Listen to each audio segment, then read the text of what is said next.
The Subcommittee on Energy will now come to order.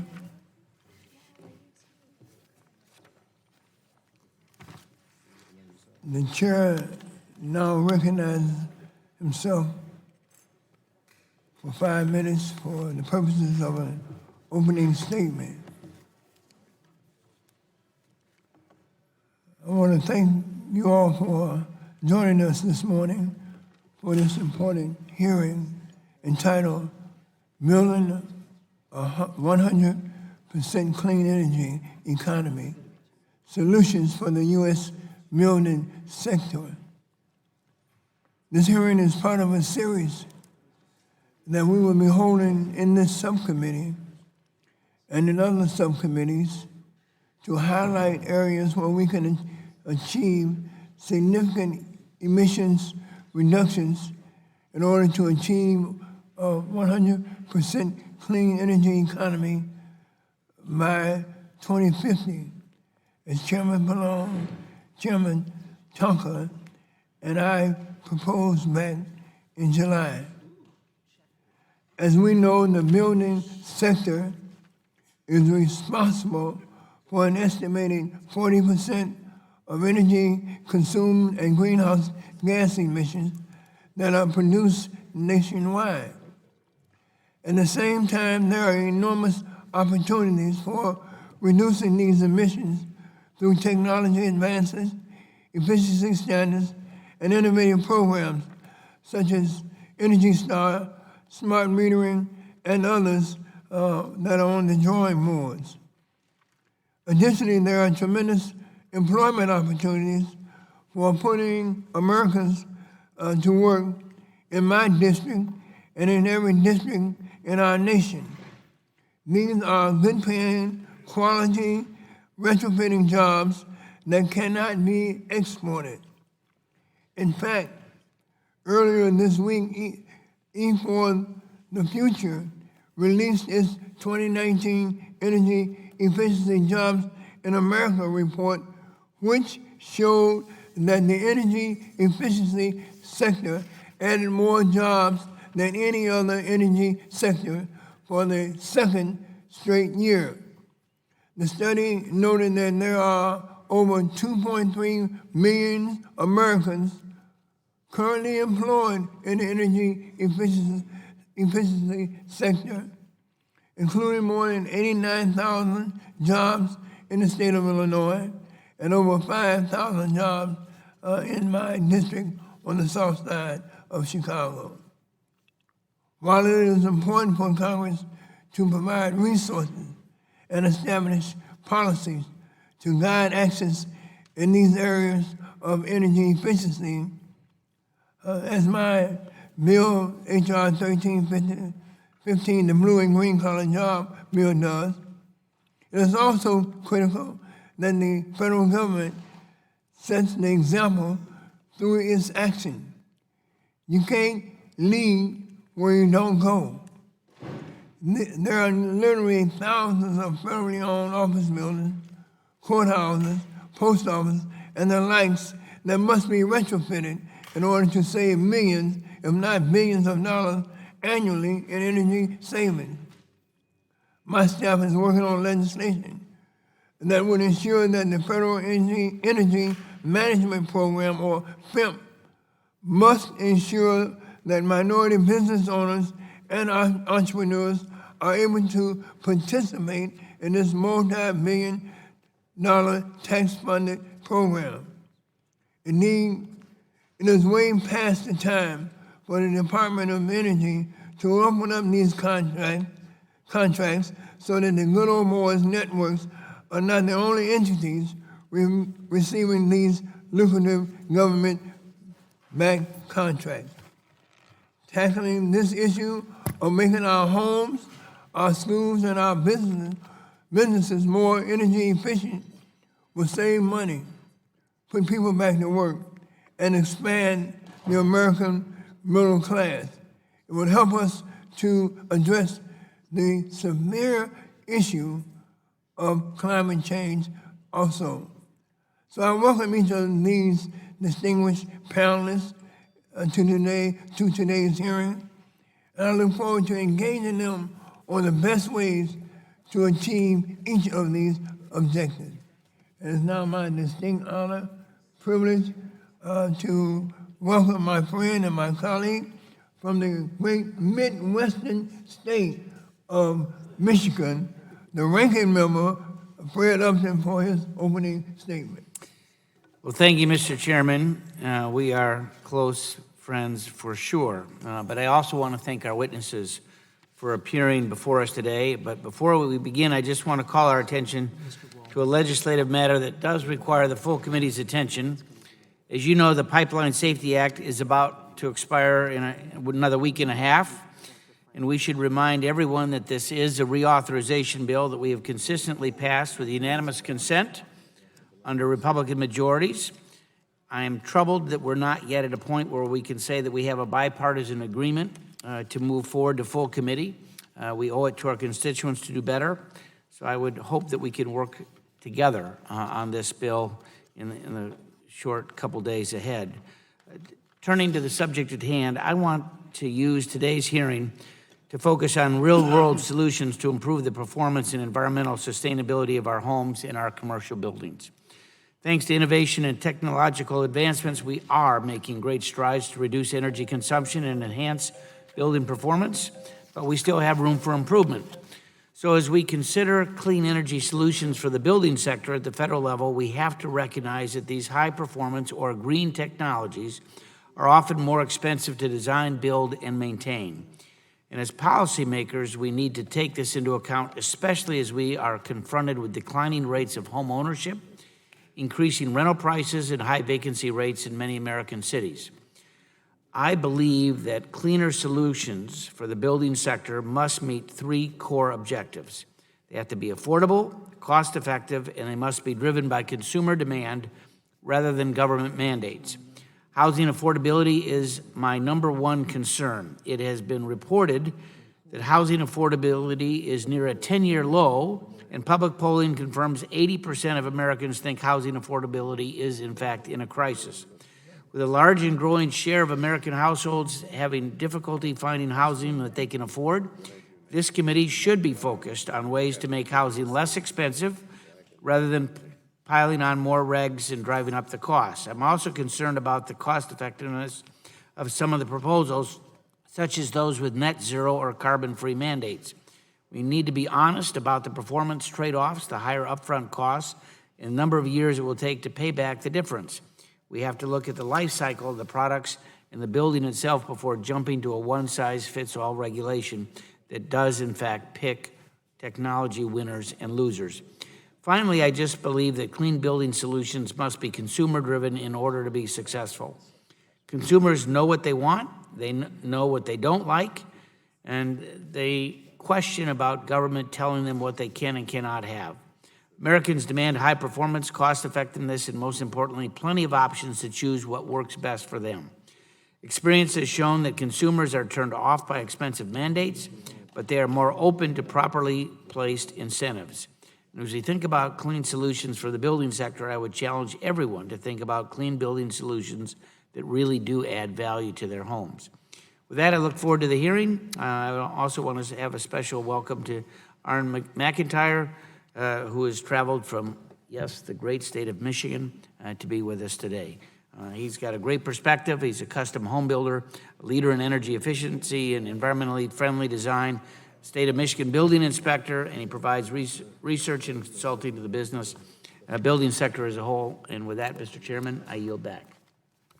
Gentleman yields back. The chair now recognizes the esteemed chairman of the full committee, my friend from the great state of New Jersey, Mr. Pallone, for 5 minutes for the purposes of an opening statement. Thank you, Chairman Rush. Today's hearing is the committee's second this week and third in a series of ongoing hearings as we work to achieve 100% clean economy by 2050. On Wednesday, the Environment and Climate Change Subcommittee examined the challenges in the industrial sector, and today this subcommittee will review the U.S. building sector. We'll discuss policies to reduce pollution and save money by making our buildings more efficient. Residential and commercial buildings are responsible for nearly 40% of U.S. carbon pollution, more than any other sector. And this is not only attributable to electricity consumption, but also to the use of fossil fuels in furnaces, hot water heaters, and other building equipment and appliances.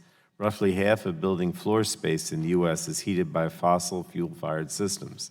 And developing a 100% clean economy by 2050 is not going to be easy, but it's absolutely necessary, and there are policies and solutions in the building sector that can help us reach that goal. Reducing pollution from buildings is tied to the power sector and how we produce electricity.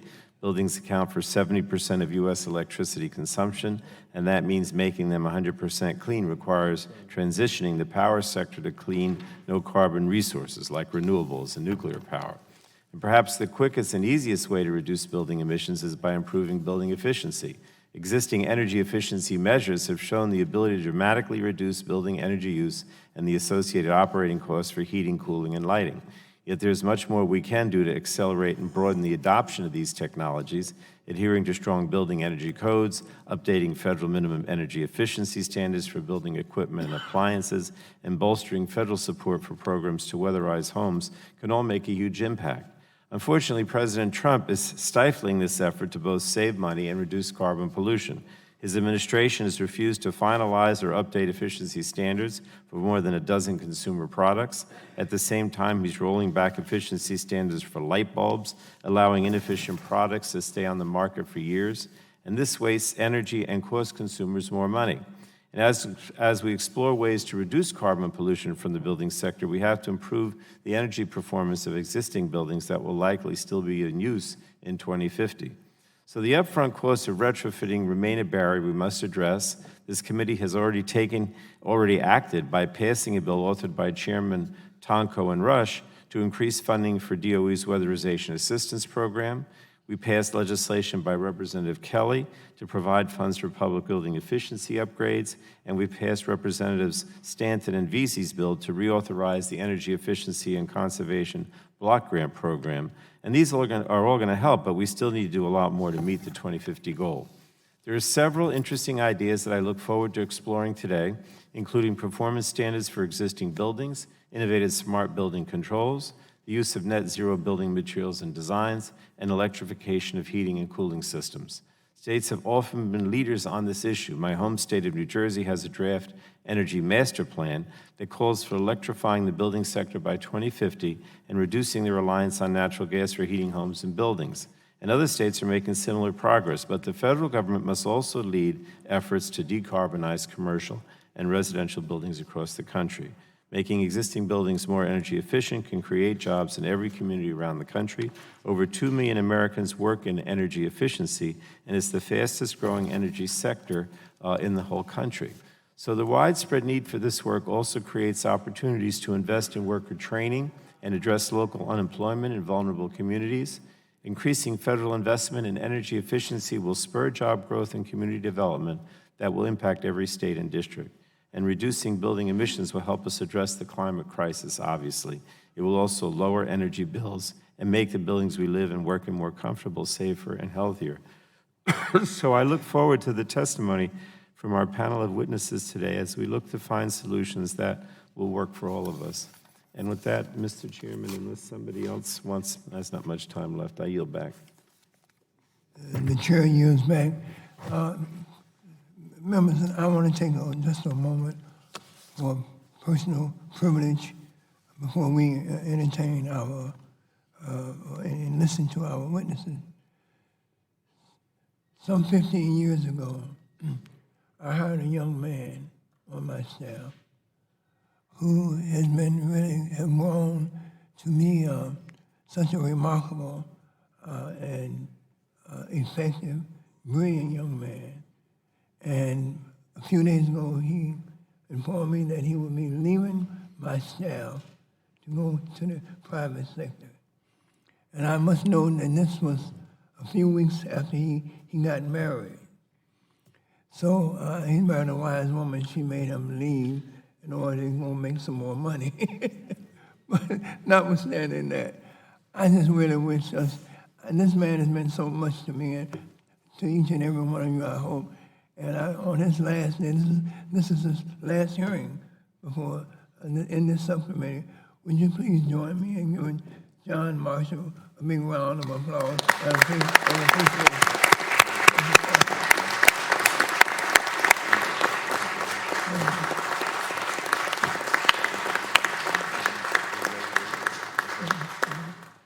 I would now like to welcome our witnesses for today's hearing. Mr. Carl Elefante. He's the 2018 AIA president. That's the American Institute of Architects. He's here. Welcome, Mr. Elefante. Mr. Steve Liddell is the executive director of the American Council for Energy Efficiency Economy. Welcome, Mr. Liddell. Dr. Curtis Zimmerman is the manager of government liaison for MEASF Foundation. Welcome, Mr. Zimmerman. And now I want to also take a moment to especially welcome to this hearing and acknowledge someone from my home district in Chicago, Mr. Timothy King, who's the International Vice President at Large for the International Association of Heat and Frost Insulators and Allied Workers. Welcome, Mr. King, my friend. Mr. Arne McIntyre, who's the president of McIntyre Builders, Inc., on behalf of the National Association of Home Builders. And the first shall be last. And lastly, Ms. Elizabeth Beardsley, who's the Senior Policy Counsel for the U.S. Green Building Council.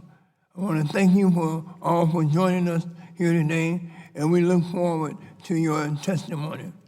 Before we begin, a part of our ritual is that there's a lighting system before you, and the light will initially be green at the start of your opening statement. The light will turn yellow when you have 1 minute remaining. Please begin to wrap up your testimony at that point. The light will turn red when your time expires, and then a siren will go off if you don't hear that time. Mr. Elefante, you are recognized for 5 minutes. Thank you, Mr. Chairman. Good morning, Chairman Rush, Ranking Member Upton, and members of the subcommittee. My name is Carl Elefante, as you already know. I'm the immediate past president of the American Institute of Architects, known as AIA. Thank you for this opportunity to share what AIA and its more than 94,000 members are doing to make the nation's buildings more energy efficient. For more than 160 years, the AIA's mission has remained constant to advance our nation's quality of life and to protect the public's health, safety, and welfare. AIA's founders helped lead the fight for the then novel concept of fire codes.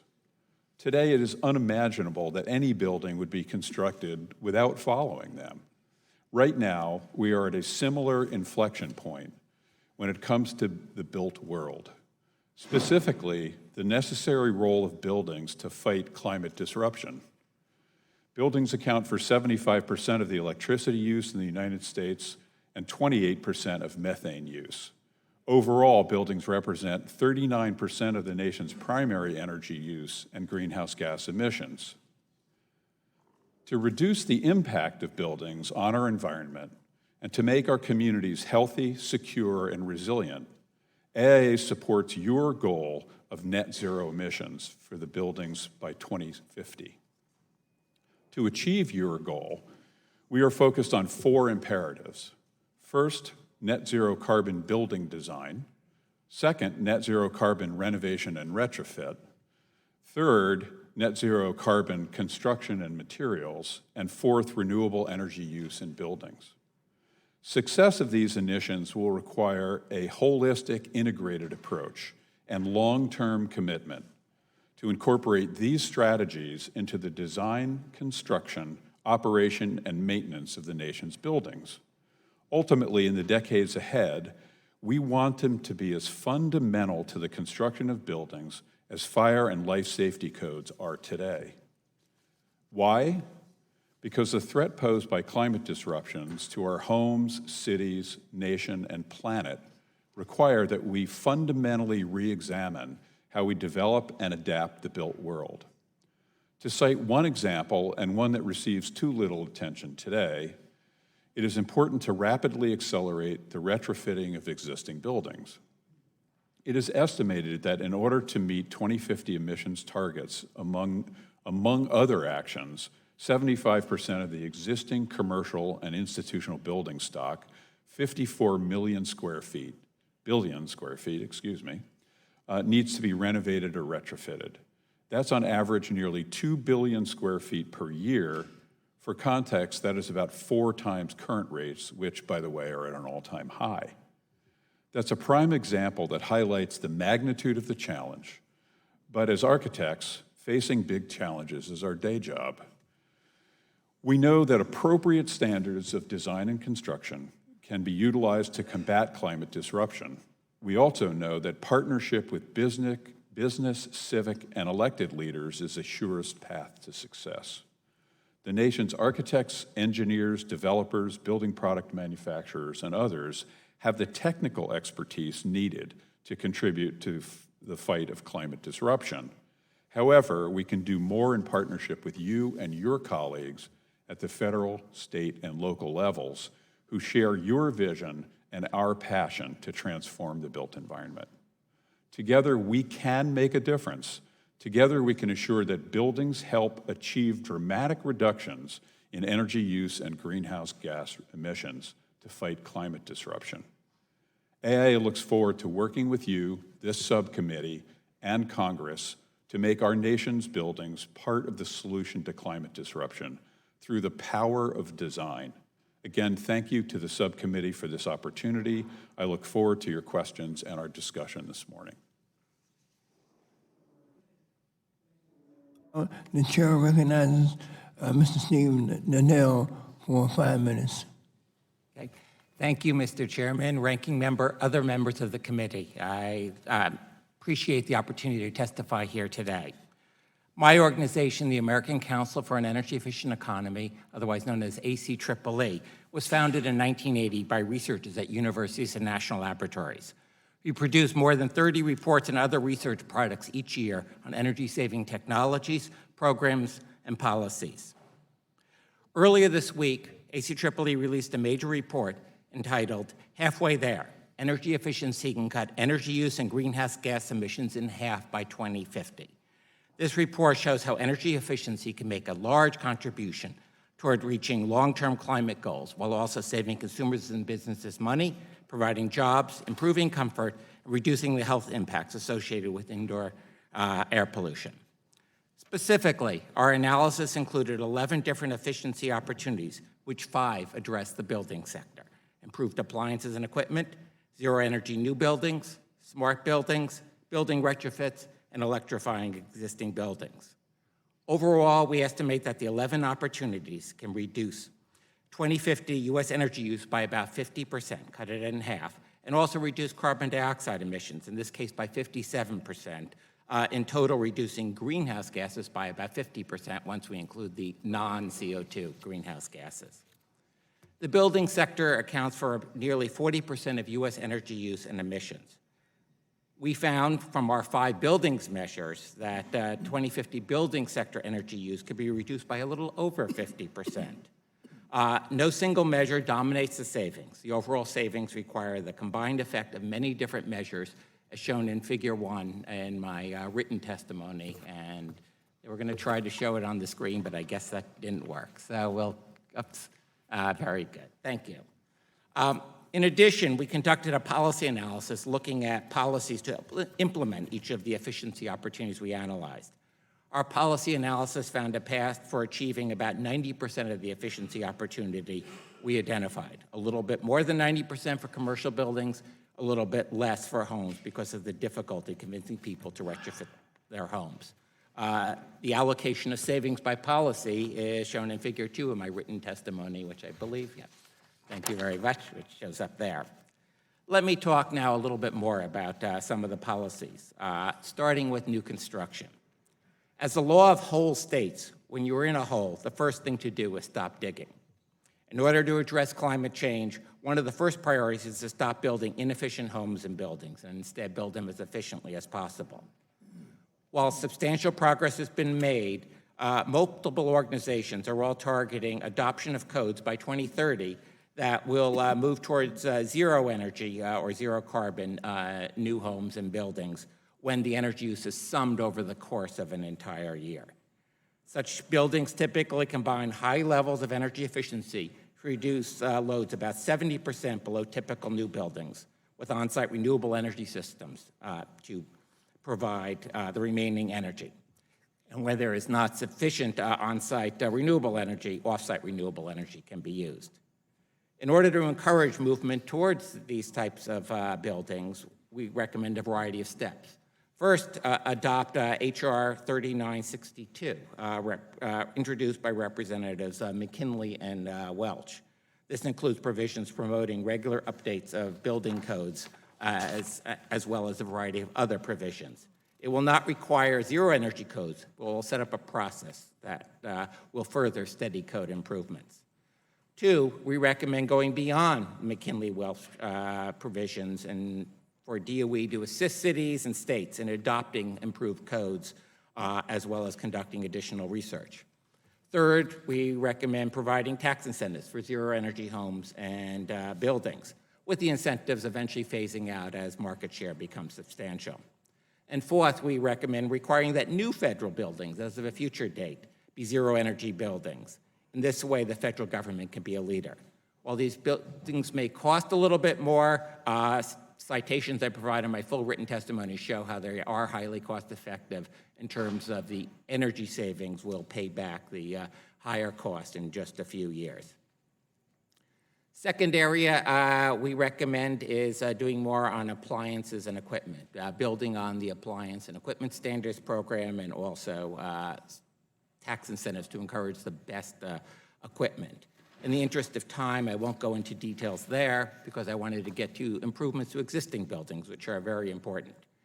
Many of the buildings that will be standing in 2050 have already been built, and we need to make them much more efficient. Some of the things we should do is have the federal government, again, lead by example, and when buildings go through major renovations, do deep energy retrofits.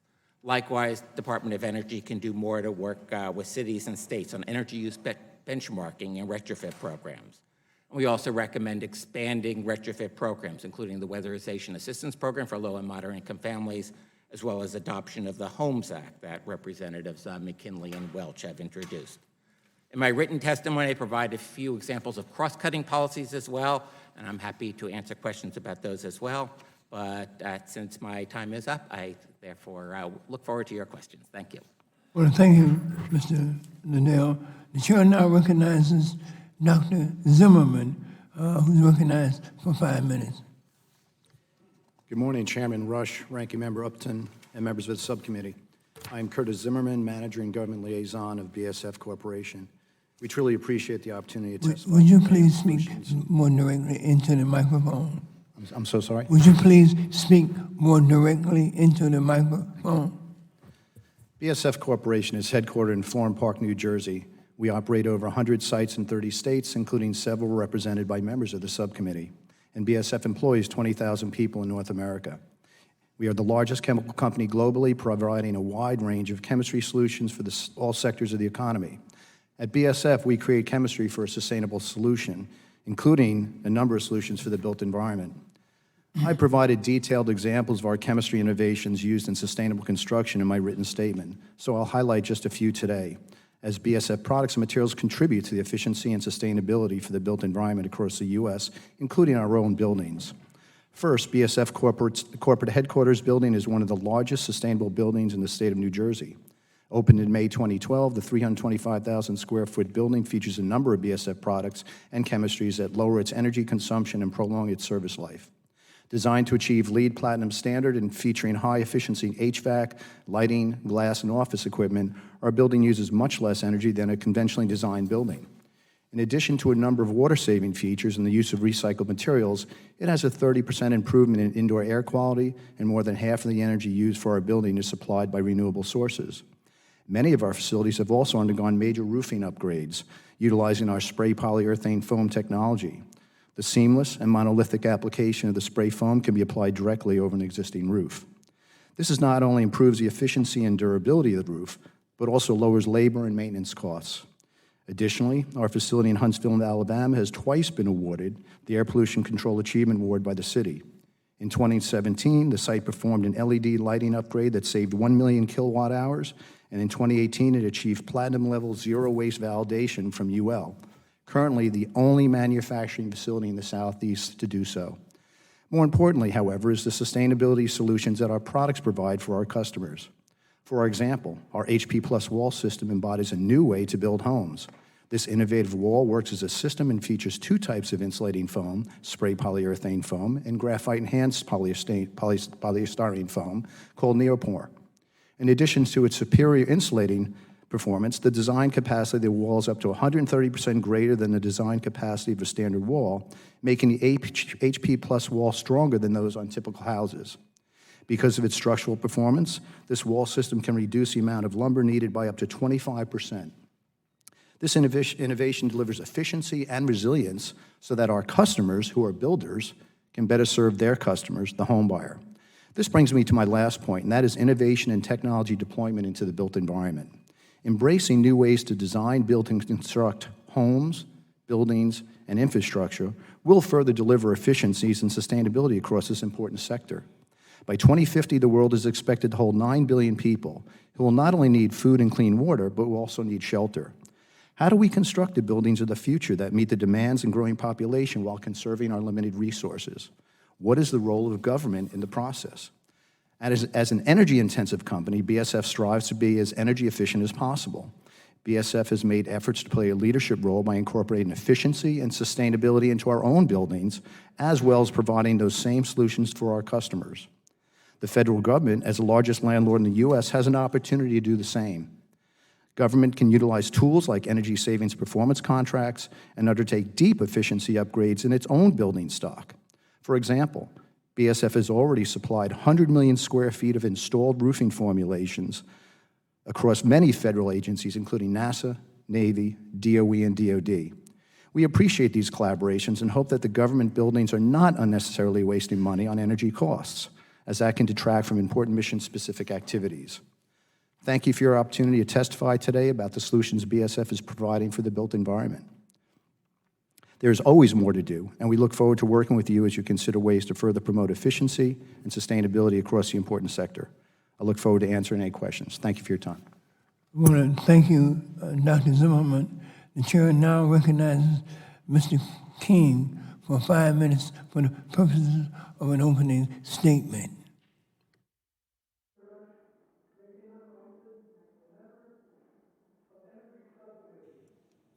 My name is Tim Keene, and I'm the International Vice President at Large for the International Association of Heat and Frost Insulators and Allied Workers. And I greatly appreciate the opportunity to appear before the Energy Subcommittee today. Since 1903, when our union was created, our members have always been known by many names: pipe covers, asbestos workers, and now insulators. But we are, and have always been, the original clean energy workers. While the value of mechanical insulation has been known for many years, it is often overlooked. I thank you, Mr. Chairman, for today's hearing and for this opportunity to share with you and your colleagues the importance of mechanical insulation. To summarize my testimony, mechanical insulation is a proven energy-efficient technology that promotes our national energy, economic, and environmental goals. Increased utilization of mechanical insulation saves energy for commercial buildings and industrial facilities that makes our nation more energy independent. The energy savings of mechanical insulation also help our economy as our manufacturing sector becomes more competitive in the global economy. As a result of reduced fossil fuel energy consumption, mechanical insulation also reduces carbon emissions. As the House Energy and Commerce Committee and other congressional committees work to develop clean energy legislation, the Insulators encourage your support for the following principles that Insulators Union General President McCourt shared with the congressional leadership last December. The reality of climate change demands that we take immediate action to reduce carbon emissions. Another important reality is that our nation will continue to require considerable fossil energy to ensure reliable baseload power for today and tomorrow. Our union does not discourage ambitious goals for a 100% clean energy economy, but our focus must be on what can be achieved now. The Insulators also encourage your support for energy efficiency investments that have consistently enjoyed strong bipartisan support. Clean energy incentives should include both technologies, like mechanical insulation, that are already available for increased utilization, and investments in research and development to promote new clean energy technologies.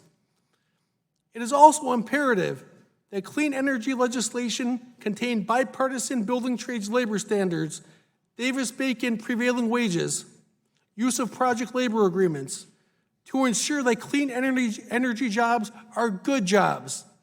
These labor standards recognize that clean energy infrastructure should be built by the best trained and most productive and safest construction workers. The Insulators support many specific legislative proposals to increase the use of mechanical insulation that you can see in my written statement. Energy efficiency is often considered the fifth fuel behind coal, oil and natural gas, nuclear and renewable energy, but for this committee, energy efficiency should be considered the first fuel, because the cheapest and cleanest energy is energy that is conserved. As I conclude my testimony, I have focused on what the Insulators are doing to achieve a clean economy. But I also want to recognize the important energy efficiency work that other building trades unions perform. It is unfortunate that some characterize building trades jobs as dirty or temporary jobs. The truth is that building trades unions and our contractors invest $1.3 billion per year in our apprenticeship programs that produce the best trained, safest, and most productive craft workers for long-term careers. As Chairman Rush knows, one of the best apprenticeship programs in the nation is my home local 17 that is located in Chairman Rush's district. Thank you, Mr. Chairman, and I'm looking forward to continuing this important conversation as we work to build a clean economy. Thank you. Chair, thanks, Mr. King. And now the chair recognizes Mr. McIntyre, who's recognized for 5 minutes for the purposes of an opening statement. Thank you, Chairman Rush, Ranking Member Upton, members of the subcommittee. I'm pleased to appear before you today on behalf of the National Association of Home Builders. I would like to share our views regarding energy use within residential buildings and solutions that encourage energy efficiency that are market-driven and voluntary without jeopardizing housing affordability. My name is Arn McIntyre. I'm a green builder from Grand Rapids, Michigan. My company has focused on designing and constructing high-performance homes for 25 years. Most notably, my company built the first independently certified green home in Michigan, in the state of Michigan, in 2002. I also served as one of the founding members of the committee that developed the first National Green Building Standard in 2008, the NGBS. As longtime leaders in the drive to make new and existing homes more efficient, one of the biggest challenges continues to be balancing efficiency with housing affordability. As energy efficiency standards become more stringent, home prices increase for new home buyers. In fact, NHB estimates that if the median U.S. new home price goes up $1,000, more than 127,000 households would be priced out of the market or out of housing nationwide.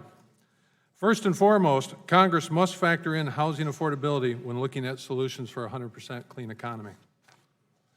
According to a 2018 study of the Environmental Information Agency Administration, the residential sector uses approximately 16% of the energy consumed in the United States. That's residential sector. Because new homes account for a small share of a total housing inventory, they use only a small share of the annual consumption. In contrast, there are 130 million homes built prior to 2010 that are much less energy efficient than today's new homes. Therefore, in addition to housing affordability, any efforts to address the energy consumption of homes must prioritize the inefficiencies of existing homes over the higher performing new homes. I would also caution the committee against proposing federal mandates as a solution to building a 100% clean economy. Mandating energy building codes or requiring builders to reach net zero or near zero energy emissions and usage is extremely difficult, costly, and is not consumer driven. Many have suggested that mandates are an answer to improving residential energy efficiency and reducing greenhouse gas emissions. These are highly problematic and have unintended consequences. As a Michigan State licensed building inspector and home energy rater, I am involved in the code process. To simply mandate compliance with more stringent energy codes makes little sense. Since the codes are developed at a national level, many of the energy efficiency provisions are based on national construction and cost savings, which are of limited use on a local level. Further, because new construction is already highly efficient, requiring compliance with more stringent energy codes yields minimal overall benefits, yet can impose significant costs to new home construction. Finally, any federal intrusion into the building codes adoption process could have catastrophic impact on each state's ability to implement codes that best fit their needs. Instead of focusing on mandates to reach its clean economy goals, Congress should support and facilitate voluntary above-code programs. Unlike mandates, these are driven by the market, recognized by consumers, and result in verifiable reductions in greenhouse gas emissions. Programs such as the ICC 700, the National Green Building Standard, LEED, Energy Star, and DOE's Better Building Program all have proven track records for reducing energy usage and meeting other sustainability and high-performance goals. Multiple options of flexibility allow us as builders to choose the energy efficiency option that meets our individual needs for the market. In conclusion, I strongly urge Congress to promote voluntary, market-driven, and viable green building initiatives in lieu of mandates to meet energy efficiency goals. These types of programs reduce lower total ownership costs through utility savings, as well as provide the flexibility of builders need to construct homes that are cost-effective, affordable, and meet consumer demand. Thank you for the opportunity to testify before you today. I strongly recommend that Congress seriously consider and address the housing affordability when exploring solutions for a 100% clean economy. Thank you. I want to thank you, Mr. McIntyre. The chair now recognizes Ms. Beardsley for 5 minutes for the purposes of an opening statement. Thank you, Chairman. Thanks to the leadership and members of the subcommittee. I'm honored to join you today on behalf of the U.S. Green Building Council, a nonprofit organization. We're best known for our leadership in energy and environmental design, LEED Green Building System. Through LEED and other initiatives, we drive sustainable and high-performing buildings that improve the quality of life for all. We thank the subcommittee for this attention to progress on buildings in support of the 100 by 50 goal. While climate risks are ever more apparent and urgent, the good news is that we can do this. The solution set is robust and growing to meet the challenge. This is certainly true in the building sector, where we have much of the technology and can start now. Deep efficiency is possible and being achieved every day in places like Texas, where a recent story reported on a family power bill being cut in half after they rebuilt to modern code post-Harvey. We can deploy these cost-effective, common-sense solutions and reduce emissions along the way while creating jobs. The recent Energy Efficiency Jobs in America report finds this sector to be one of the nation's biggest employers, as noted by the chairman. In fact, building technologies are getting so good, available, and low cost that net zero is no longer merely an aspiration, but increasingly a reality. For example, this year we recognized the Entergy office in Little Rock as the first LEED Zero certified building in the U.S., and others are in the pipeline. And the New Buildings Institute Net Zero database shows more than 600 buildings that are verified or emerging as net zero energy. Net zero buildings are on the rise because these high-performing buildings are cost-effective over their life cycle. When you build or retrofit a building to utilize smart technology, modern efficient heating and cooling, highly insulated envelopes, and add on-site renewable energy, the result's a highly cost-effective, resilient, and comfortable building. Study after study shows that high-performing buildings are valued in the commercial market with price and rent premiums, improvement in net operating income, and faster lease-up times. Just this week, a new report from USGBC Massachusetts showed that net zero buildings can be built with little to no additional cost, meaning payback times were as short as a year. And they found that existing office buildings retrofitted to net energy with renewables can produce a return on their investment in 5 to 6 years. As for single-family homes, the Rocky Mountain Institute studied the incremental costs of building net zero homes in 4 U.S. locations. RMI found the cost to build a zero energy-ready home to be between 0.9% to 2.5% over a comparable code home, and concluded the cost increase is modest, far less than consumers, builders, and policymakers realize, while predicting costs will continue declining over time. To put in perspective the benefits, the Discovery School across the river in Arlington is a net zero energy school. With the money saved from utility bills, the school has funded 2 additional full-time teachers this year. And in the federal space, the NREL campus in Colorado features a net zero building built at costs within the regional construction cost average. With these positive trends, we see many options for bipartisan progress on a suite of approaches. Not every building needs to be net zero, but we can aim to give everyone the opportunity to benefit from modern building methods on new buildings and retrofits to optimize energy efficiency. Even when cost-effective improvements face other real and perceived barriers that are hindering progress, policy has a critical role in accelerating implementation, and a suite of approaches can best speed the rate of adoption while enabling continued American innovation. Our statement includes a wide range of measures for consideration. To highlight a few, first, we should reestablish and expand federal agency targets for annual improvements in energy efficiency, renewable energy, and other key metrics, and make needed changes to unlock the use of contracting mechanisms that leverage private funds for public efficiency and renewable projects. Second, federal agencies have a number of existing programs providing funds to state and local governments used for construction. These programs should ensure that federally funded buildings are highly efficient and resilient, protecting federal investment and aligning outcomes with goals. Additional programs could help seed states and cities in improving public buildings. Third, we see many positive improvements in the private sector. Financial incentives can help bring attention to these potential savings, including to small business, which may lack technical capacity. Different financial models and ensuring efficiency is properly valued can also break down barriers. Transitioning our building sector to be high-performing and resource efficient is financially beneficial and is taking place now throughout the country. The building sector could represent significant progress towards the 100 by 50 goal. To accelerate this transformation, an integrated set of strategies are called for. I look forward to discussing more in the questions. Thank you. I want to thank all the witnesses. We have now concluded opening statements, and we will now move to member questions.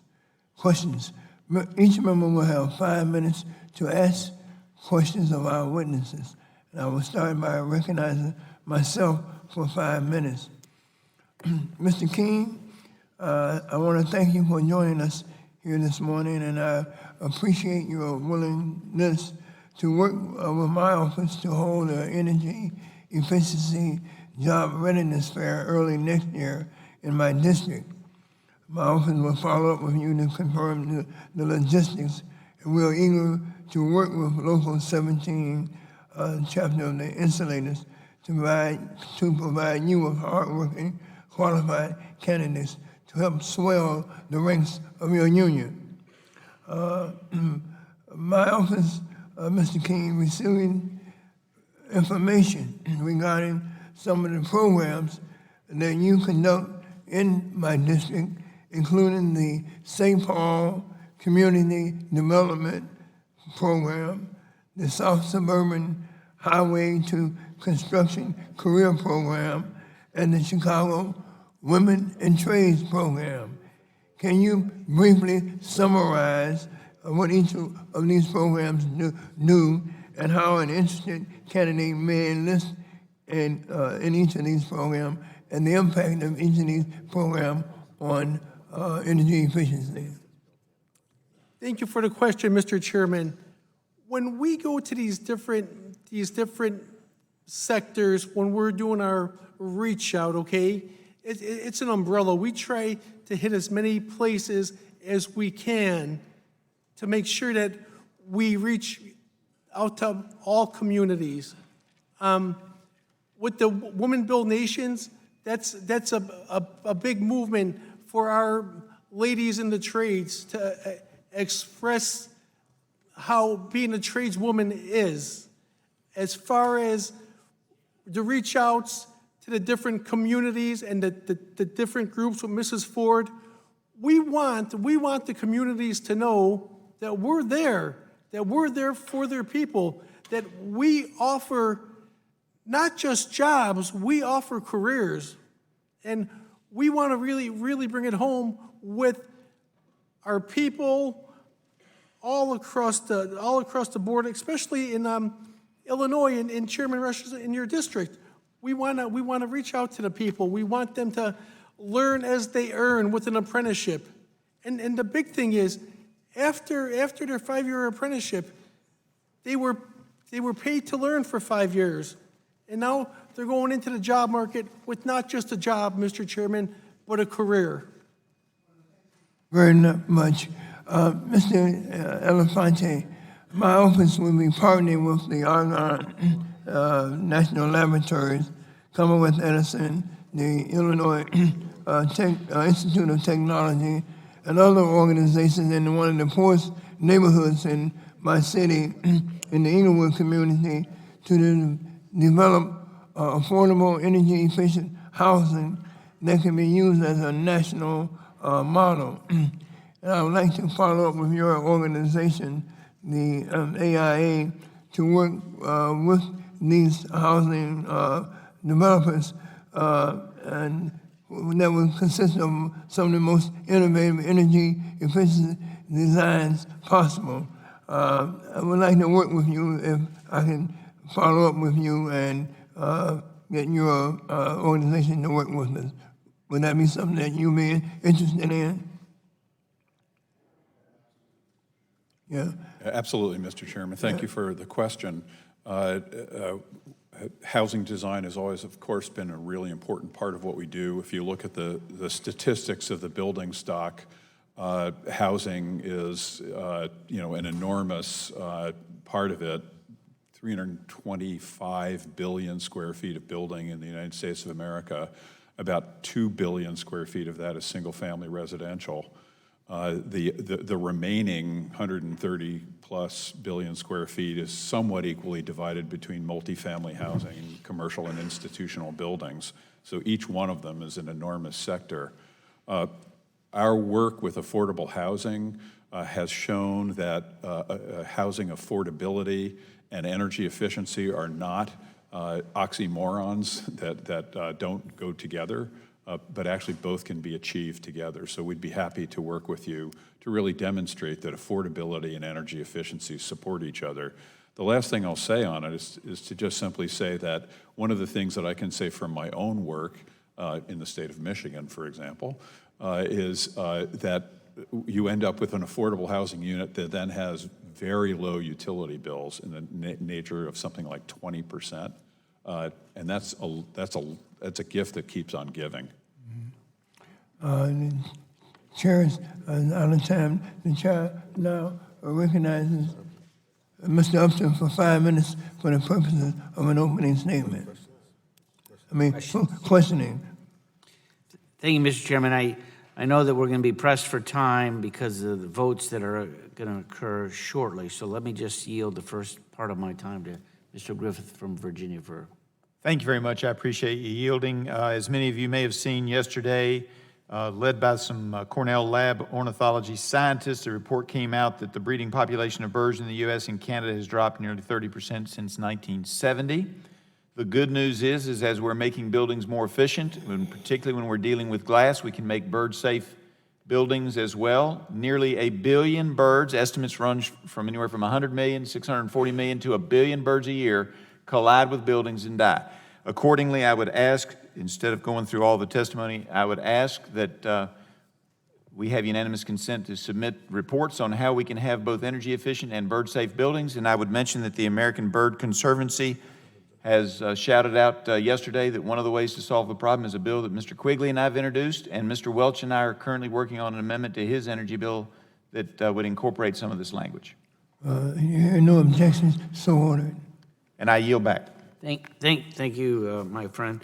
Mr. McIntyre, state and local governments do, as we know, play a very key role in the code's adoption process, and I believe that it should stay. I believe that it ought to stay that way because state and local governments have a better handle on how nationally developed codes are going to work in practice, particularly as you look at north, south, east, and west. Why is it so important to tailor codes to local conditions, local market forces, and consumer demands Well, first, versus a one-size-fits-all? First and foremost, our code process now is a consensus code process, and it's a vigorous, consensus-driven. It's input from industry, input from code officials, input from builders, input from associations. So it's driven by consensus. Then that drafts the overall code or the national code that then can go to the states, that the states can adopt to their choosing.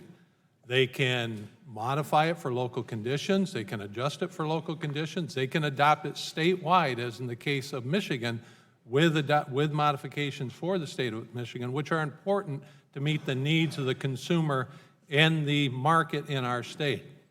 States also have the choice if they want to add to that code if they choose, as other states have.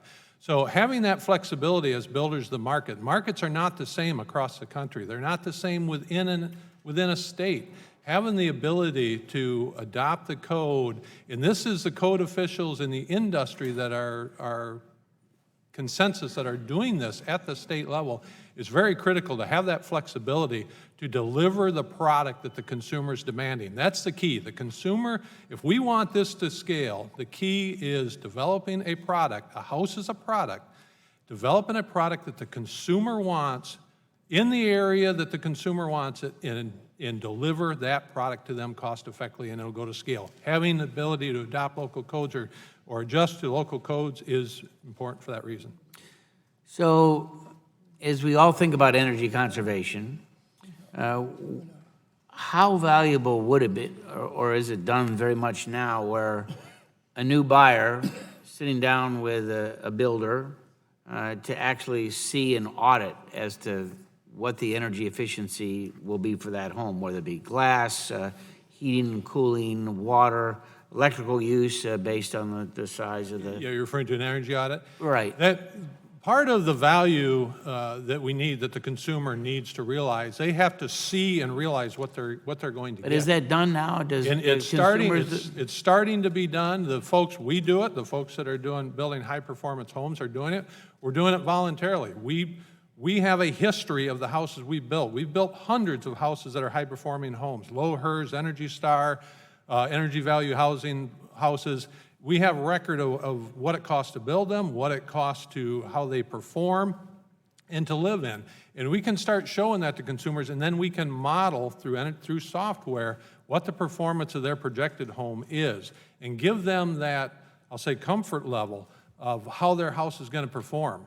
When a consumer comes through the door, 10 years ago, don't ask me why that's going off. Hopefully it's your wife. Shut off.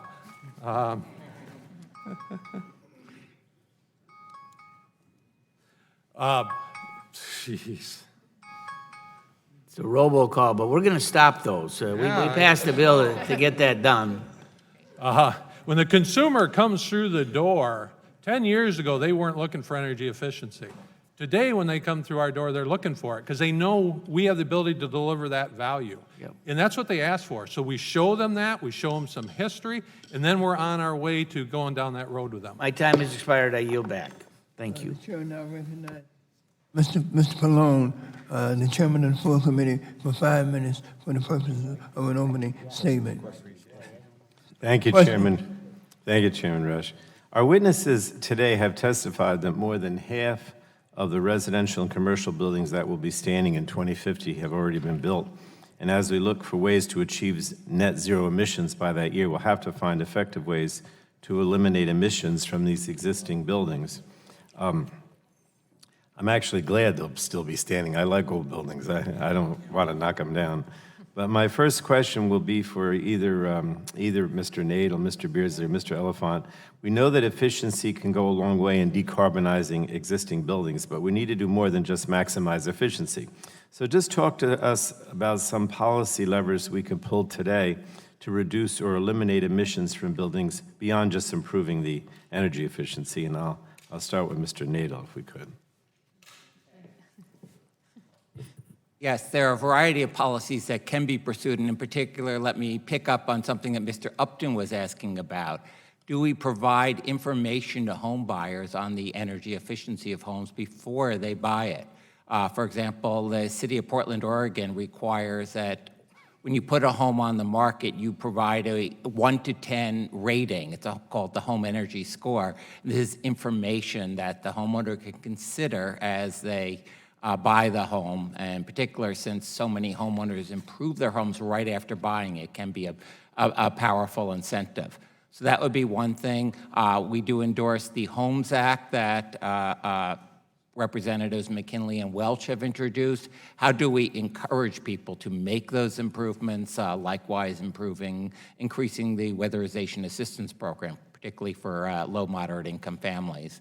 As well as then tax incentives. But let me ask, Mr. Beardsley, I guess, or Miss Beardsley, I'm sorry. Thank you, Chairman. It's a great question because we talk a lot about energy efficiency, and that's the core, but actually there's a lot of other pieces to a high-performing green building that can contribute to reducing emissions and reducing their energy use. So if you think about water, so if we're connected to a public water system, that takes energy to withdraw that water, to treat it, to pump it to your house or your building. So if you're conserving water in your building, that's also reducing energy of the system at large. Similarly, if you're using a landscape that is lower water using, or you're using rain barrels or cisterns or other methods that are less needing potable water, that also reduces that energy. And then on the material side, there's lots of choices and innovation. This is a great area for the U.S. economy to move ahead in different material options. And even with green building, there's an intent to try to reduce construction waste. So buildings are planned and built in such a way that there's reduced waste, and it's often reused in other ways or recycled for other products down the road, rather than going to a landfill or incinerator. And these all contribute to reducing emissions. Thank you. All right, thank you. Mr. Elephant? Thank you. I'd just like to kind of build on both of those comments. First, to the benchmarking, the value of data in this, and I would just remind everybody the importance of the U.S. Energy Information Agency's database. Everything that we do, and from any kind of a policy or program point of view, we have to go back and really look at the data, understand what the impact is, the importance of the work of that agency. I just wanted to underscore, we really need that data to understand what our practices need to be. And then just relating to what Ms. Beardsley just said about these other factors, I would just sort of put it out there to be thinking about the associated benefits of energy efficiency. And I particularly point to health benefits that we went to a global energy efficiency conference last year, and really that was the nature of that conversation. And would just kind of remind everybody that thinking about these associated benefits to the kind of central goals here are actually the kind of win-win that really helps drive the market and really helps articulate the value of these energy efficient goals that we're seeking. All right, thank you. Thank you, Mr. Chairman. The chair now recognizes Mr. Latta for questioning. Well, thank you, Mr. Chairman, and thanks to our witness for appearing before us today. Through this hearing today, it is my desire that we will continue to focus on improving energy efficiency, which should be a bipartisan issue. One of the most successful programs for promoting energy efficiency and benefit customers, manufacturers, and the environment is the Energy Star program. The Energy Star program is a voluntary program run by the Environmental Protection Agency and the Department of Energy. It allows manufacturers to obtain Energy Star labeling for products if specific energy savings guidelines are met, benefiting consumers that are looking to purchase high-efficiency energy products. I believe that one way we can improve the energy efficiency in the building sector is to strengthen this important program. That is why I introduced the bipartisan H.R. 2104, the Energy Star Program Integrity Act, along with my good friend, the gentleman from Vermont. This bill fixes a gap in the federal law by prohibiting the pursuit of private litigation against manufacturers that comply with corrective compliance measures that were approved by the EPA. This will ensure the Energy Star program will operate as intended by maintaining robust, voluntary participation by the manufacturers. If I could start my questioning with you, Dr. Zimmerman, and also I do have a BASF plant in my district in White House, Ohio, in which I have visited on many occasions. And it is my understanding that BASF Corporation has sought out the Energy Star label for many of its products. Would you go into some detail about these products and how they help create more energy efficient homes and buildings? Thank you for the question, Mr. Congressman. BASF has a variety of products right now that do enhance energy efficiency, such as spray polyurethane foam, which is a very good example of that. These products bring not only reduced energy utilization, but they also provide resilience as well through water barrier protection and also barrier wrap protection. These are very good products. Other products we have, like our Green Sense concrete, these are not just product names, it's more of a philosophy around developing cement formulations that can really utilize local ingredients that reduce the carbon footprint so they are used in place. A great example of that is Portland cement can be replaced with recyclable material, locally found material, again, leading to a reduced carbon footprint in the application of those materials. A variety of other products, again, from an Energy Star perspective, greatly reduce the energy of manufacturing, the carbon footprint, the greenhouse gas emissions during both manufacturing and use as well. So it is very important for your company to participate in the Energy Star program. It's very important, and also we utilize our own products and our own facilities to ensure that they're running energy efficient. Do you think there is a merit in strengthening the voluntary programs like Energy Star so that more companies can continue to innovate with energy efficient products? Companies like BASF will continue to innovate products for more energy efficiency because we have incentive to do that. We certainly don't want to waste energy because it costs money. I think strengthening the program that allows for more voluntary adoption would be very good for manufacturers. Thank you. Mr. McIntyre, let me turn my questions to you, if I may. In your testimony, you specifically cite the Energy Star program as a successful program with a proven track record in reducing energy usage, in part due to its voluntary nature.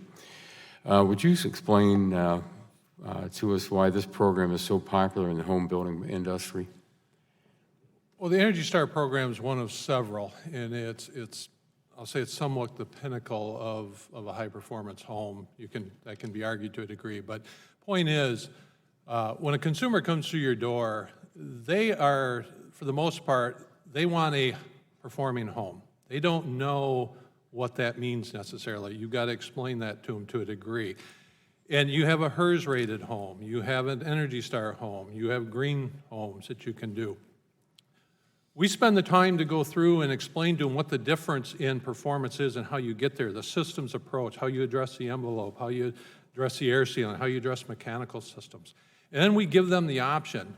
We tell them we HERS rate every home. A HERS rating is a energy rating, it's a mile per gallon sticker for your home. We tell them we rate every home. Here's where our homes generally score. That starts to give them a feel that, okay, they're confidence. We show them some of the energy simulations if they want to get to that level of detail. And then we offer to certify the home for Energy Star. And then we also offer green building programs if they want. And about 25 to maybe 30% of our customers will want to go for the Energy Star certification. Right now, we're a small home builder. We used to be a lot bigger, but we scaled back at the recession and kind of like it that way now. But we have right now, we have one Energy Star home in certification, 2 of them in process. That's probably the max we would have at any one time being built. But we leave it up to the consumer to make that Mr. choice. McIntyre, when you bring your comments to a Thank close. you very much to the witness, and Mr. Chairman, my time has expired, and I yield back. I want to thank the gentleman. I want to remind members that between 10:15 and 10:30, there are votes expected on the floor. So with that, I want to recognize now Mr. McNerney for 5 minutes for the question. I thank the chairman. I thank the witnesses this morning. Very interesting testimony. So let's take a hypothetical 50-year-old home somewhere on the coast of California, maybe 22,000 square feet. What's the payback time for retrofitting that for energy efficiency? Mrs. Beardley, if you'd like to take that.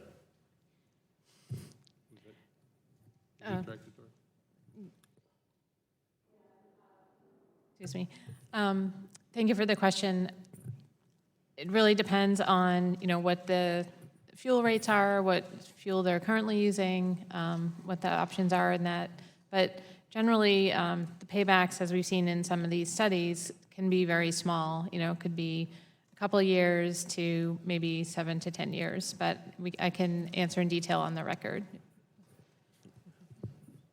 Mr. McIntyre, looks like you want to say I was something. just wondering if that was a general question. I didn't catch that part of it. So I concur to a degree of what Ms. Beardley just said. It depends on what you're doing to it, the types of retrofits you're doing and how far you're going with it.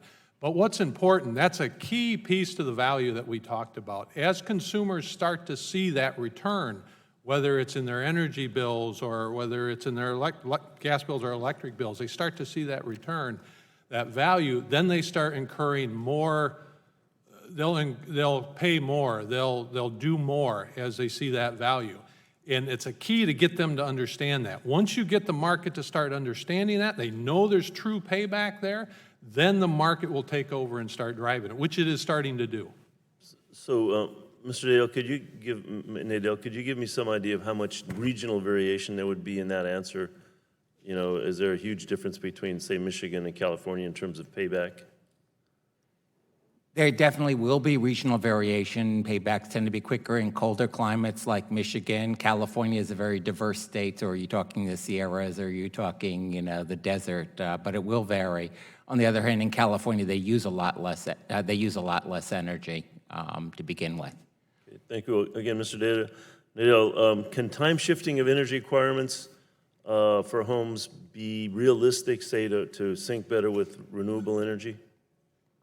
Definitely, there are opportunities to shift the time that energy is used, particularly, if you add a little thermal mass to the home or include a modest amount of storage. California, as I'm sure you well know, is moving toward time of use rates, and we expect a lot more of that happening in California. Well, one of the frequently cited concerns with regard to electrification is the operating cost. Is there a way to restructure utility billing to sort of levelize that problem?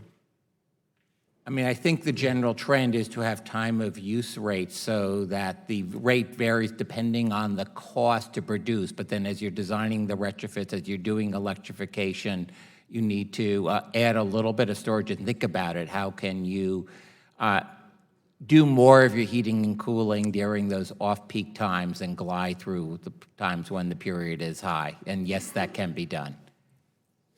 All right, in the interest of time, I'm going to yield back early, Mr. Chairman.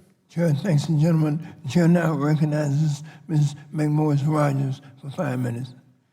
Thank you, Mr. Chairman. As many of you know, I'm proud of how Eastern Washington has been leading the country in clean energy solutions, such as clean, renewable, reliable, affordable hydropower. As we discuss ways to increase building efficiency, I also wanted to highlight a way that we are leading, and that is cross-laminated timber.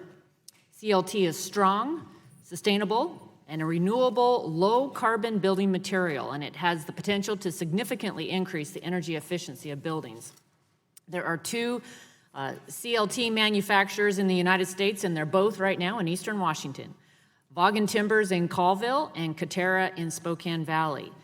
In Spokane, Avista Utilities is working to develop an eco-district center in our community that will include one of the most sustainable buildings in the country using cross-laminated timber. And later on today, Katerra is unveiling its new state-of-the-art factory, which will produce the highest volume of CLT in North America. These Eastern Washington companies are on the cutting edge of building a more efficient and sustainable future.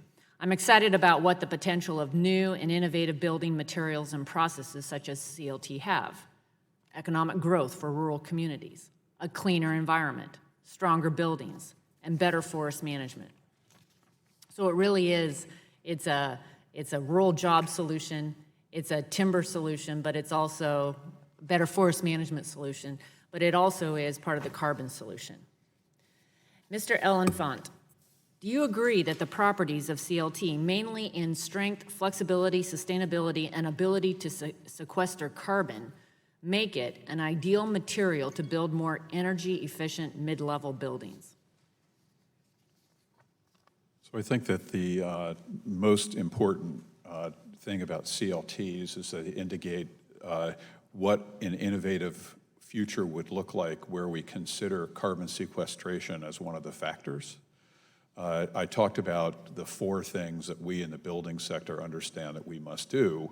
One of them is essentially embodied carbon, which, the CLT technology is a terrific example of not just looking for products that are more energy efficient, but actually have this additional benefit of actually sequestering carbon in the actual material itself. There's a lot of innovation happening in that area. I would say that at this point, the CLT technology is kind of the poster child of just how many layers of benefit can come from looking at that sort of innovation. Thank you. I wanted to move on to another important issue in Eastern Washington, and that is housing affordability. And like many areas in the country, we are experiencing a serious crisis in affordable housing. We've consistently heard about the desire to mandate net zero buildings across the country. I have concerns about how this is going to impact housing costs and how it might only add to the current affordability crisis that we're in. It's going to be difficult for me to support any legislation that would make it more difficult to find affordable housing as a result of additional government mandates. Mr. McIntyre, given your experience building green homes, how much more would it cost to go to net zero? Well, one of the key items with net zero, the first thing to get to net zero is you got to optimize the envelope. You got to reduce your load. That's done a number of ways. It's done by the shape of the structure, the configuration of the structure. It doesn't matter how you build it or what you build it out of. It's just a simple shape. And then it's the materials you build it out of, reduce the load. But I think it's a pretty fair statement to say that to get to net zero, it's going to require renewables or something to that effect. And that's where the additional cost really comes in at this point. To get to an optimized home from I'll say a standard built home, you're talking a few $1,000s, $5,000 to $15,000 in that range. Could be as high as 20. When you go to net zero, now we're looking at renewables of some sort. I personally just put in a 12 kilowatt system on our farm. And I did that work all myself, and I did it because it makes sense now, because we have net metering, there's tax incentives, and the cost of solar has come down because it's scaled much more than it was 15, 20 years ago. So now that that they're more affordable, it makes sense to do, but they were still $18,000 for me, and I installed all of it. Actually, it was more like $20,000, and I installed it all. That system quoted to me was about $40,000. So the difference in cost really starts coming in the PV. That's where getting to scale, getting that consumer recognition, which is solar, we're starting to see. We have net metering in Michigan, and now we're seeing solar panels pop up, small panels all over in yards and homesteads around Michigan. Thank you. Now recognizes Mr. Losack for 5 minutes. Thank you, Chairman Rush, Ranking Member Upton, and thank you to the witnesses for being here today as well. It's been a great discussion. I personally want to thank my friend, Mr. Tonko, for letting me go ahead of him. Thank you so much, Paul. When it comes to tackling the climate crisis, we must be committed to finding solutions that reduce emissions now and that grow our economy and create good jobs in our communities. And I think any investments in infrastructure across the country must drive down the costs for Iowans, where I'm from, particularly those in the rural communities, promote the production and expansion of renewable energy sources, and create jobs. I want to shift the focus a little bit to schools, if I could. Today, we are specifically looking at ways to reduce emissions and improve energy efficiency in the U.S. building sector, but I recently introduced legislation to help achieve this goal in our nation's school buildings. This is the Renew America's Schools Act. This bill, which has been included in the Lift America infrastructure proposal, would award $100 million over the course of 5 years to help schools modernize and make critical energy efficient upgrades to their facilities. And to add to that, the legislation also sets aside a percentage of funding to be used for educational programming for students around the efficiency upgrades, so they know what this all means for them and for future generations. And they can take that home to their parents as well, by the way. I think that's a part of this. It's really important. This is a win-win for workers, students, and parents. It will help create jobs, reduce emissions, and produce long-term cost savings for our schools due to increased energy efficiency, all while providing our students with top-notch learning environments and educating them about the importance of clean and efficient energy technologies. We know that the environment in which our students learn and educators teach can have an immense impact on the quality of education our children receive. My wife was a second grade teacher for over 30 years, so she's very aware of that. And unfortunately, many of our nation's schools are in a really sad state of disrepair, as I think everyone here knows. First, I'd like to go to Ms. Bardley for a couple questions. In your testimony, you highlighted some of the advances being made both in new and existing school facilities. First question, can you elaborate on what you think are the most effective upgrades that existing schools can make to their facilities in order to significantly reduce emissions and improve their efficiency in the short term? Thank you, and we really appreciate your sponsoring the schools bill. That's really important. With the existing schools, it's much like other existing buildings. So the basics are improving the envelope and upgrading the HVAC systems, the lighting. But with schools, as you alluded to, with students, there's so much research. Our Center for Green Schools has collected much of this. We've done a State of Our Schools report a few years ago showing the state of the nation's schools and the need for this reinvestment in school infrastructure. We know that students learn best when the indoor environmental quality is very high, so CO2 levels and oxygen, and also when there's daylight and there's connection with nature. So schools are a really special environment, and they're really important to not just the students, but the whole community. So there's really a lot that can be done there to increase efficiency, use it as a living laboratory, and really help that connect with the community's goals. Thank you. You've kind of answered the second question, but you might want to add a little bit to that. What are some of the most significant co-benefits that you expect to see when schools make improvements to their facilities outside of reduced emission and lower energy costs? Mm-hmm. Right, so we would see with the improved indoor air quality, there would be improved conditions for student learning. You may have better wellness, so reduced sick days, and that includes the teachers as well, the staff.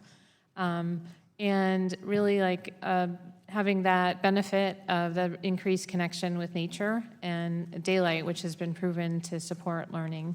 Thank you. I do love going to brand new schools that incorporate a lot of the technologies we're talking about today, but I really like to see more of the older schools be able to do exactly the same things and be upgraded. Mr. Chairman, the schools throughout the country, buildings often lack proper heating, ventilation, and air conditioning systems. Energy costs for K-12 schools total approximately $8 billion annually nationwide, but according to the EPA, $2 billion of those dollars can be saved by improving energy efficiency. This cost is equivalent to about 40 million new textbooks or hiring an additional 50,000 teachers at current salaries. We need to think about the opportunity costs there. So thank you very much, Mr. Chair and Mr. Upton, for having this hearing, and thanks to the witnesses, and in particular, I want to thank my colleague, Mr. Tonko, for letting me go before him.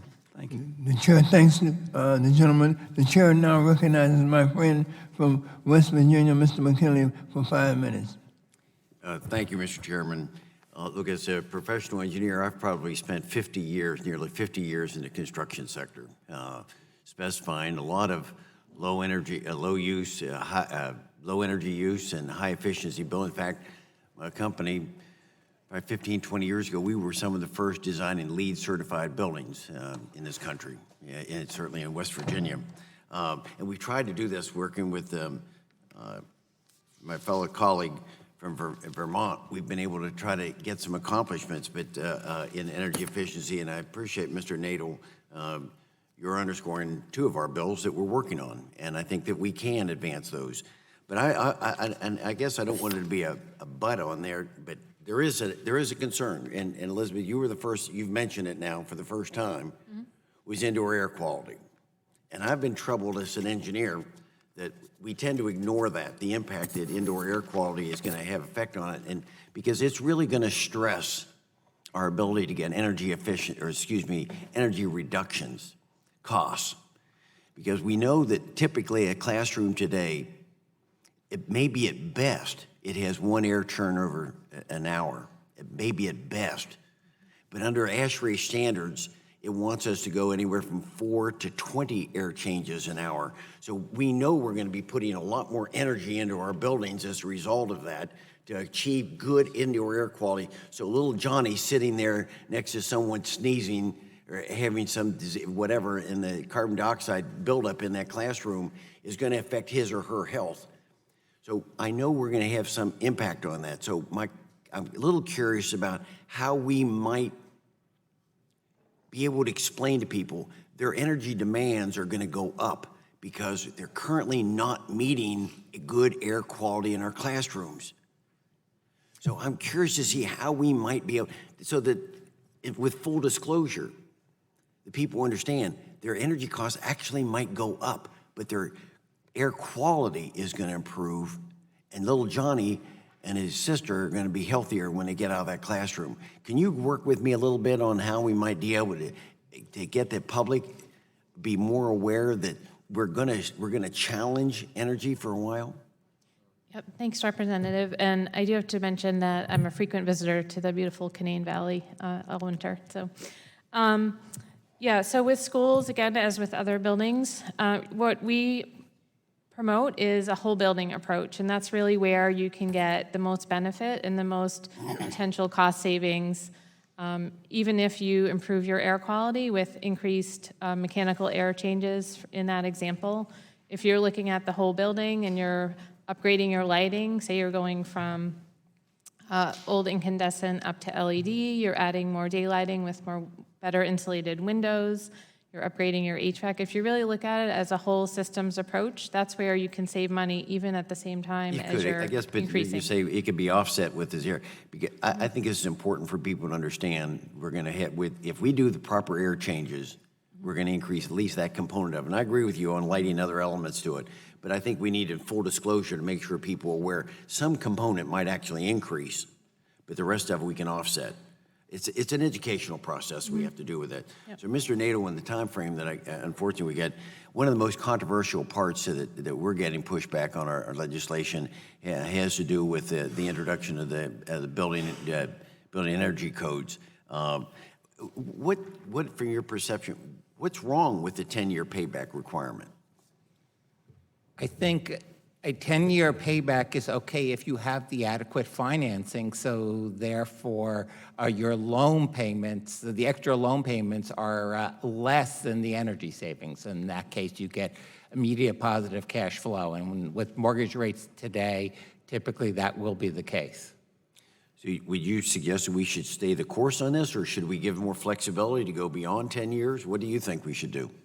I think staying the course is good, but yes, maybe some flexibility. Interest rates go up and down. You know, ultimately, it should be, if you're going to recommend anything rather than an arbitrary period, talk about immediate positive cash flow and finance with a mortgage at the then current mortgage rates, because that's going to be the key. Thank you, Mr. Anderson. And I just, for all of you, I just hope we have more discussion, Mr. Chairman, about indoor air quality, because we know that's an area that we need to pay a lot more attention to.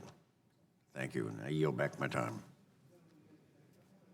Remind members that the votes have started, and it's the intention of the chair to recognize two more members, Mr. Tunkel and Mr. Griffin. And if either one of them want to yield some of their time, then I certainly be willing to grant that. But the chair now recognizes Mr. Tunkel for questioning. Thank you, Mr. Chair, and thank you to our witnesses. Earlier this week, the Environment Subcommittee held a hearing on industrial emissions. I would like to try to explore how these sectors are interconnected, which demonstrates that comprehensive action is necessary to decarbonize our economy. In many cases, industrial products are difficult to decarbonize, and this includes building and construction materials like cement and steel.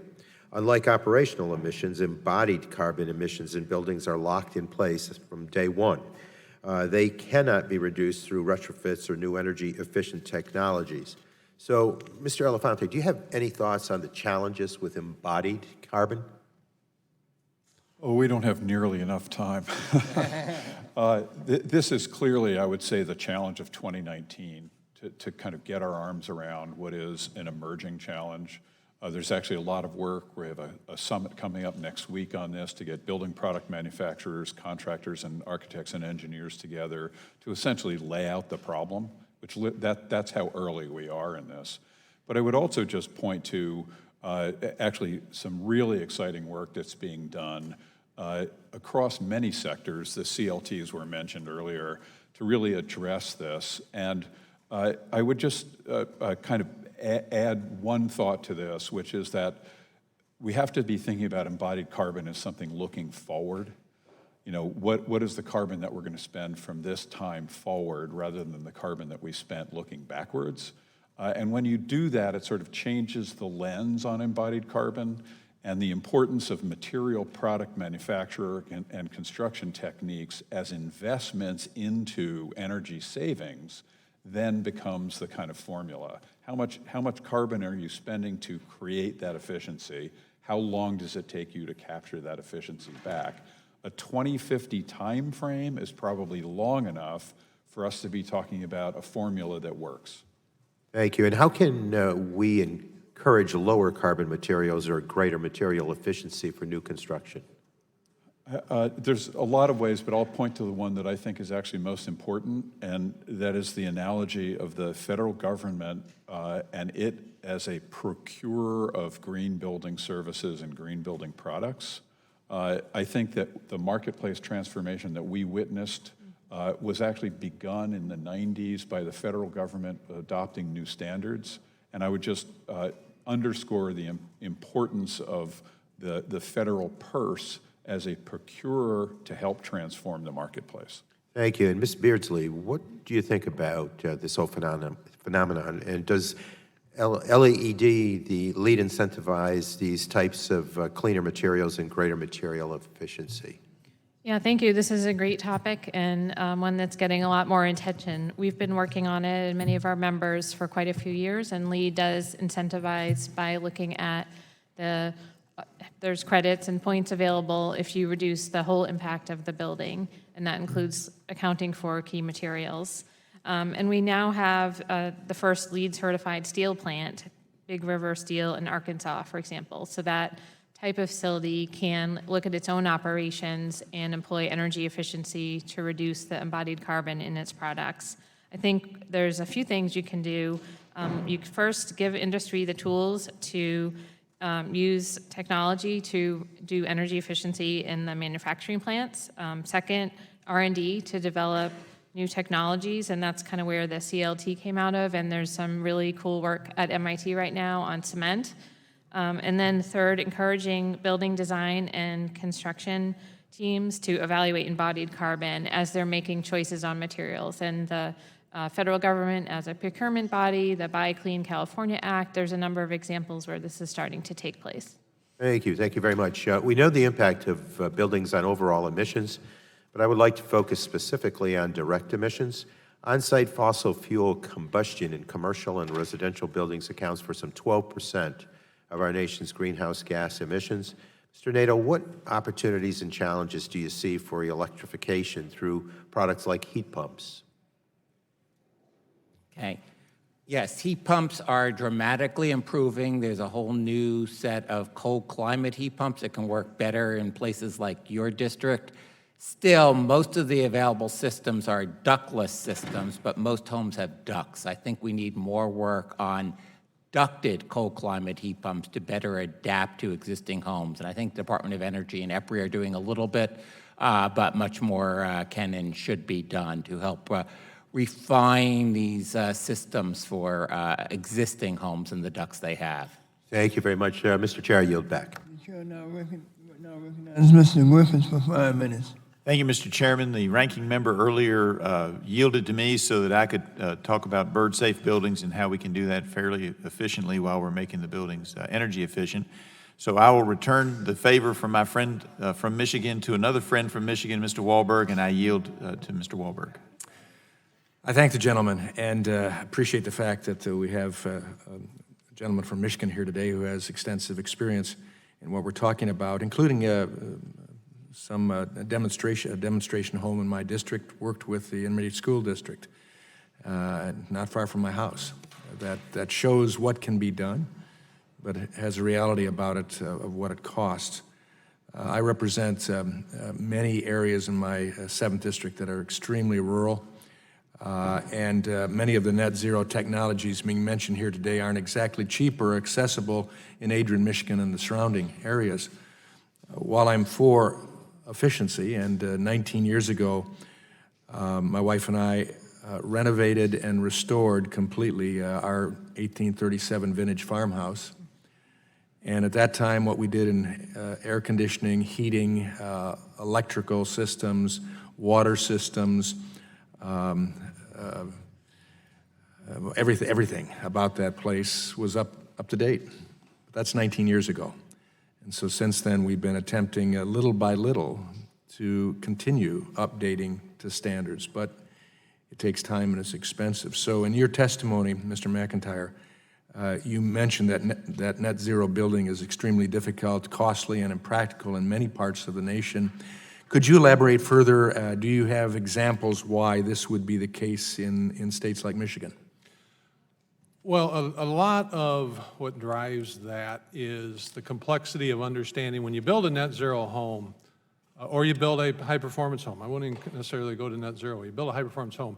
You need to look at the system of the home. You need to look at build the house as a system and understand the whole system. So the complexity comes in understanding that. The unintended consequences are when we don't understand that, and we put the wrong parts together, we put them together the wrong way in the wrong climate, and we end up with issues. We end up with air quality issues. We end up with moisture issues, so on and so forth. So that's a lot of what drives the difficulties is getting the consumer and the industry further along. They've come a long ways in the last 10, 15 years, further along in understanding that education level, understanding the complexity of the modern home and a high-performance home, so we don't end up with those serious unintended consequences.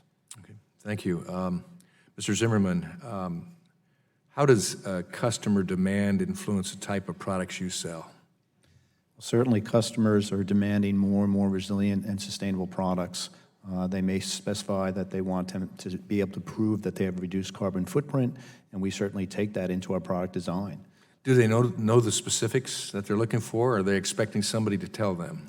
I think it goes both ways, but certainly we are market-driven. The market instructs us in terms of what's important to them for that particular building sector. Hence, it would be incumbent upon us in government to make sure that we understand the market as well, understand what's out there. I think there's a lot of technologies out there we can take advantage of, and the more we can understand what the needs are of the marketplace, the better we can service the marketplace. Okay, thank you. Appreciate the courtesy, and I yield back. I will, I'll take that last minute 20 real quick. And just, Dr. Zimmerman, if you could, does your company have a film that they can add to a window, or energy efficiency film that also is something that the birds can see? I'm not aware of anything at this point in time, but I'd prefer to get back to you on that. If you would, because I know the products are out there, whether your company makes it or not, there are products out there, and if you put it in when you're building the building, the cost is non-existent or minimal. If you wait till later, of course, obviously, it's much more expensive, but with the report coming out yesterday that we've lost up to 30% of the birds in North America since 1970, it's something that's high time we take a look at, particularly when the cost is low. I do know we just recently discussed with Terraforma One a unique concrete structure for monarch butterflies, for improving habitat for them. Perhaps we have something for birds as well. I'm not aware. And there's lots of other things you can do, and some of the material I submitted for the record has, you know, and some people wouldn't like this, but some do, a decorative mesh that you put around the building that lets the light come in, but it makes a barrier that birds can see so they don't think they're flying into open space and crash into a building and die. And when the Guardian publication earlier this year put out an estimate as high as $1 billion, so it's I mean, 1 billion birds, it's a concern. Well, I'm happy to look into that. Thank I you. yield back. The chair now recognizes Ms. Custer for 1 minute. Thank you, Mr. Chair. Our votes have been called. But I want to commend the chair and all of you for being here. This is a win-win-win scenario and a very bipartisan hearing, and we can save the planet, save money, create jobs, and it turns out save the birds. I'm going to just dive right in. I'm a proud co-sponsor of my friend Congressman Welch's bill on improving energy efficiency, and my question is about the most cost-effective energy efficiency technologies that can be deployed, and in particular, I'm from a rural district. Is there anything in particular about these technologies for rural communities and homeowners that you would recommend? And anybody can take it, and our time is short. I'll start. Smart building controls can often be some of the most cost-effective opportunities, particularly in commercial buildings, but also there's some in residential. Some of the other residential stuff vary very much from home to home or building to building. That also brings into rural areas the need sometimes for rural broadband, which is a whole big issue, but something that ultimately we need to address if we're going to get all the benefits to all of the U.S. and not just the urban areas. And definitely, we're working on that as well. And by that, you mean smart technologies so that homeowners and business owners can control their energy efficiency and their use? Often it means having sensors that help identify when something is out of kilter and either automatically adjusting or at least letting people know so they don't just go for years and years unaware of the problem. Any other quick adding ideas? to Mr. Nadell. First of all, weatherization, so definitely getting better insulation in these buildings. And then secondly, making sure that there's availability of high-efficiency products and the workforce is trained so that naturally as HVAC breaks down and needs to be replaced, it's replaced with high-efficiency. Great, options. very helpful. I should have mentioned cold in rural, so thank you, Mr. McIntyre. Sure. If I can just make a quick comment on that. The quick analogy in my perspective is address the envelope first, address the load of the building first, what the building needs, and then address the efficiencies of what goes into it. If we put high-efficiency systems into a building that we don't address the building, I have a simple analogy for that I tell customers regularly and I put in my presentations. That's wasting energy more efficiently. Yeah, thank you. Having grown up in a very drafty colonial, I can relate. Thank you very much. Thanks for your time, and thank you, Mr. Chair. This is gentlelady. The chair now requests unanimous consent to enter into the record 5 documents, and without objection, so ordered. That concludes the witnesses' questions, and I would like to thank all of our witnesses for their participation in today's hearing. I must remind members that pursuant to committee rules, they have 10 business days to submit additional questions for the record to be answered by the witnesses who have appeared. I ask each witness to respond promptly to any such questions that you may receive. And at this time, the subcommittee stands adjourned.